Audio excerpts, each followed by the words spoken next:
திரு ஆசீர்வாதம் ஆச்சாரி உங்களுக்கு ரொம்ப பெரிய டஃப் இருக்கும் போல் இருக்கே. பாருங்க, அவங்க முதலமைச்சர் வேட்பாளர் அறிவிச்சுட்டாங்க, ஒற்றுமையா இருக்கிறாங்க.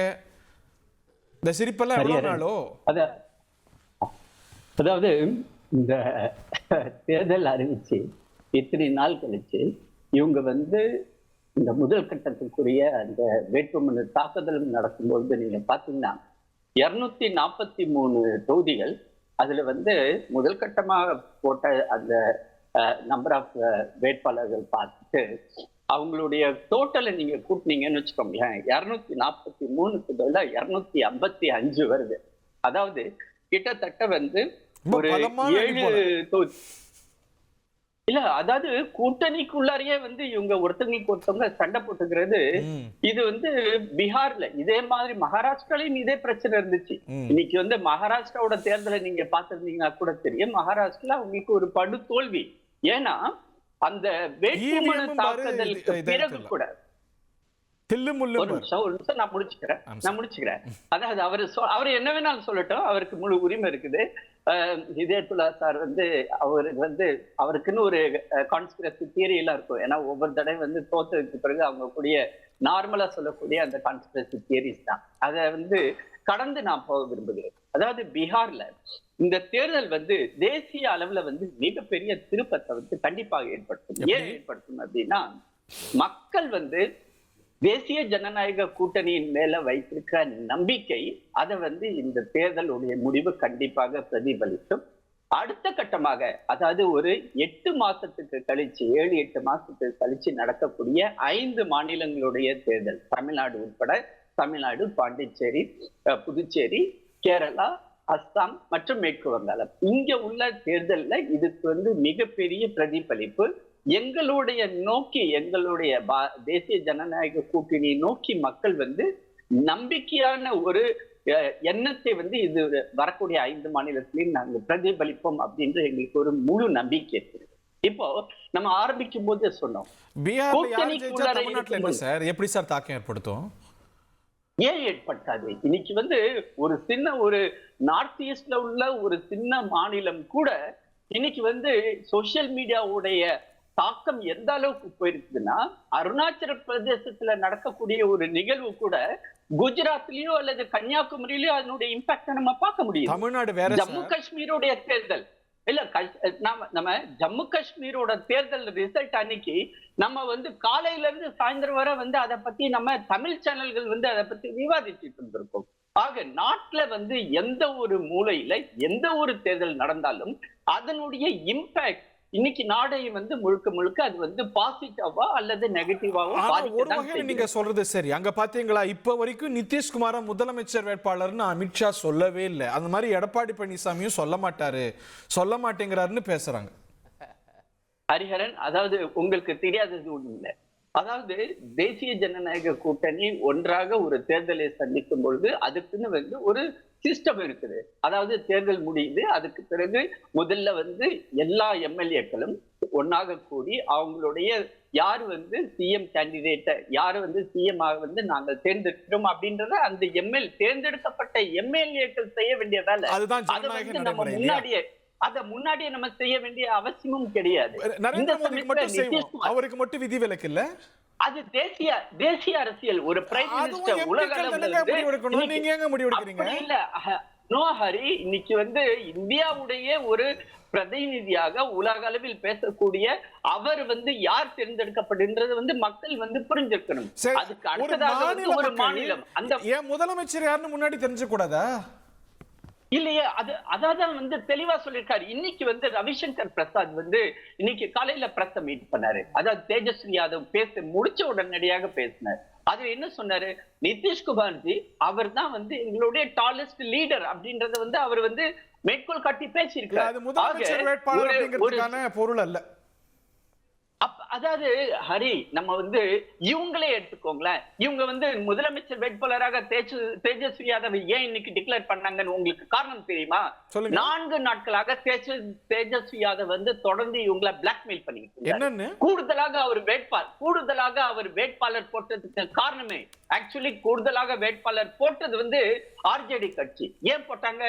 காங்கிரஸ் வந்து அவங்க வழிக்கு கொண்டு வரணும், காங்கிரஸ் வந்து அவங்க பிளாக்மெயில் பண்ணி அவங்கள வந்து தன்னுடைய செகண்ட் லைன் லீடரா தான் அவங்கள கொண்டு வந்து நிறுத்தணும் அப்படின்றதுனாலதான் அவங்க கூடுதலாக 13-14 சீட்டுகளை வந்து அவங்களோட கேண்டிடேட்டுகளை களமிறக்குனாங்க. ராஜஸ்தானுடைய முன்னாள் முதலமைச்சர் ஆல் தி வே ஜெய்ப்பூர்ல இருந்து பட்னாக்கு போய் நேத்து அவர் வந்து லாலு பிரசாத் யாதவ் பார்த்து பேச வேண்டிய சூழ்நிலை. இது வந்து லோக்கல்லி தீர்த்தெடுக்கக்கூடிய ஒரு விஷயத்த அவங்க வந்து பிளாக்மெயில் பண்ணி தான் வந்து இந்த டிக்ளரேஷன் நடந்துச்சு. அடுத்தது வந்து முகேஷ் சானி அப்படின்னு டெப்டி சிஎம்காக வந்து அவருடைய பேரையும் வந்து அவங்க இது பண்ணாங்க. ஏன்னா இதே முகேஷ் சானி என்ன சொன்னாரு, விஐபின்னு ஒரு பார்ட்டி என்ன டெப்டி சிஎம் ஆக்கலனா, அதாவது என்னுடைய டெப்டி சிஎம்ன்ற போஸ்ட்ல நான் வந்து கண்டெஸ்ட் பண்றேன், என்னைதான் நீங்க ப்ரொஜெக்ட் பண்ணணும்னு சொல்லலைன்னா நான் வந்து இந்த தேர்தலில் உங்களுக்கு கூடுதலாக வாக்குகளை கொண்டு வந்து சேர்க்கக்கூடிய பணியை நான் பண்ண மாட்டேன். என்னுடைய மட்டும் ஏன்னா நாங்க ஒற்றுமையா இருக்கிறோம். இன்னைக்கு வந்து நிதிஷ் அதாவது 101 தொகுதி அவரு, 101 தொகுதி நாங்க, இவருடைய அதாவது பாஸ்வான் அவருக்கு வந்து 29 தொகுதி. நீங்க டெல்லியில முக்கியத்துல இருக்கீங்க. நிதிஷ்குமார் தான் முதலமைச்சர், ஜெயிச்சா அவர் தானே முதலமைச்சர், அவர் தான் சீனியர் மோஸ்ட் லீடர், டாலெஸ்ட் லீடர். அதாவது ஹரி 5 வருடத்துக்கு முன்பு நீங்க வந்து தகவல் எடுத்து பார்த்திருந்தீங்கன்னா எங்களை விட அவருக்கு வந்து கம்மியா தான் வந்து சீட்டுகளே கிடைச்சிச்சு. ஆனாலும் அந்த இடத்துல நாங்க என்ன சொன்னோம் தெரியுமா, நீங்க தான் வந்து முதலமைச்சராக ஆகணும். நாங்க வந்து தெல்ல தெளிவா நாங்க சொன்னி டெல்லியில இருந்து பிரகடனம் பண்ணுங்க டாக்டர் ஆச்சாரி, எங்க முதலமைச்சர் வேட்பாளர் நிதிஷ்குமார் தான், அவர் தான் வருவார், சத்தியமா அவர் தான் வருவார். நீங்க சிண்டு முடிகிற வேலையே நிறுத்துங்க ஹரி. மக்களுக்கு தெரியும், பீகார்ல உள்ள மக்களுக்கு தெரியும். அதாவது தேசிய ஜனநாயக கூட்டணி வலுவாக இருக்கிறது, டபுள் இன்ஜின் சர்க்கார் என்ற கான்செப்ட் இன்னைக்கு நாடு முழுவதும் பரவி இருக்கிறது. நரேந்திர மோடி அவர்கள் வந்து தொடர்ந்து நல்ல திட்டங்களை வந்து அங்க உள்ள மாநிலத்துக்கு வந்து தொடர்ந்து செஞ்சுட்டு இருக்காரு. கடந்த ஒரு வருஷத்துல மட்டும் 86,380 கோடி ரூபாய்க்கான திட்டங்களை வந்து மத்திய அரசு வந்து ஒரு வருடத்துல பீகாருக்கு கொடுத்திருக்குது. பீமாரு ஸ்டேட் அப்படின்னு சொன்ன காலத்துல போய் இன்னைக்கு பீகாரில் உள்ள மக்கள் சுபிச்சமான ஒரு வாழ்க்கை, நள்ளிரவில் கூட பெண்கள் அங்க பட்னா மற்றும் மற்ற இடங்களில் வந்து தெருவிளக்களில் நடந்து போகக்கூடிய அளவுக்கு ஒரு பாதுகாப்பான ஒரு மாநிலமாக சுபிக்ஷத்தை எங்கேயும் பார்க்க முடியல. நான் போயிருக்கேன், காட்டுங்க. இல்ல ஹரி லாலு பிரசாதோட பீரியட்ல நீங்க 6 மணிக்கு வெளியில வரவே முடியாது ஹரி, அதுதான் சூழ்நிலையா இருந்துச்சு. Point taken sir. Thiru Idhayathulla பாருங்க அவங்க எவ்வளவு கான்பிடென்ட்டா இருக்கிறாங்க. நீங்க பாருங்க உங்களுக்குள்ள இன்னமும் அடிச்சிட்டு இருக்கிறீங்க. உட்கட்சி பூசல், உட்கூட்டணி பூசல், இப்படியே போயிடும் போல காலம். திரு ஆச்சாரி ஆரம்பிக்கும் போதே திருப்பம்டாரு. திருப்பம்னா என்ன அர்த்தம்? ஏற்கனவே இருக்கிறது இல்லாமல் போங்கிறது அர்த்தம். ஏற்கனவே அவங்க ஆட்சியில் இருக்காங்க, அப்போ ஆட்சியை விட்டு அவங்க போக போகிறாங்கிறது தான் திருப்பம்னு அவர் சொல்கிறாருன்னு நான் நினைக்கிறேன். இல்லை அவங்க ஆட்சிக்கு வரப்போகிறாங்களோ பிஜேபியில், அதாவது அடுத்து வரேன். அவர் திருப்பு முனைனா இதுதான். அப்போ ஆர்ஜேடியும் காங்கிரஸுக்கு ஆட்சிக்கு வரப்போகுதுன்னு அவர் அறியாமையை சொல்கிறார். ரெண்டாவது, அவர் திருப்பம் சொல்கிறது உண்மையாக வச்சுக்குவோம்.